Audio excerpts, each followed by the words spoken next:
იცოდი რომ როცა ჩაჯდომებს აკეთებ, შენი სხეული მაშინაც წავს კალორიებს, როცა ასრულებს შენს ვარჯიშს. ამ ფენომენს მეცნიერულად იპოქი ეწოდება, რასაც ხშირად ვარჯიშის შემდგომ ეფექტად მოიხსენიებენ. ჩაჯდომები არის კომპლექსური მრავალსახსრიანი ვარჯიში, რაც ნიშნავს, რომ ის ერთდროულად ააქტივირებს სხეულის ყველაზე დიდ კუნთოვან ჯგუფებს, როგორიცაა ბარზაყის წინა კუნთი, დუნდულები, ბარზაყის უკანა კუნთები, კორი, წვივები. რაც უფრო მეტი და დიდი კუნთი მუშაობს, მით მეტია ენერგიის დანახარჯი როგორც ვარჯიშის დროს, ისე ვარჯიშის შემდეგ. მიზეზები თუ რატომ ხარჯავს სხეული კალორიებს ვარჯიშის დასრულების შემდეგაც.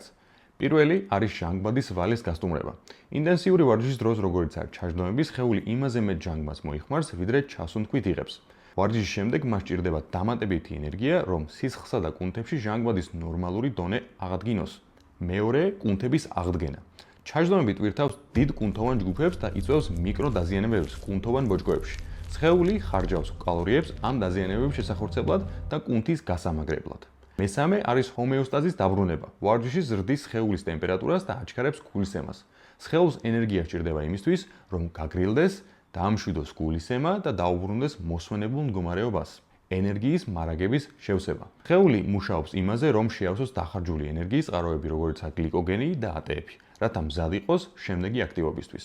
რაც უფრო მძიმე წონით ან მაღალი ინტენსივობით კეთდება ჩაჯდომები, მით უფრო მეტ ენერგიას მოითხოვს აღდგენის პროცესი და მით უფრო დიდხანს გრძელდება კალორიების წვა. თუ ჩაჯდომების შესრულების სწორი ტექნიკა გაინტერესებს, არ დაგავიწყდეს ჩემი გამოწერა, რადგან მომავალ ვიდეოში ზუსტად ამაზე გესაუბრები.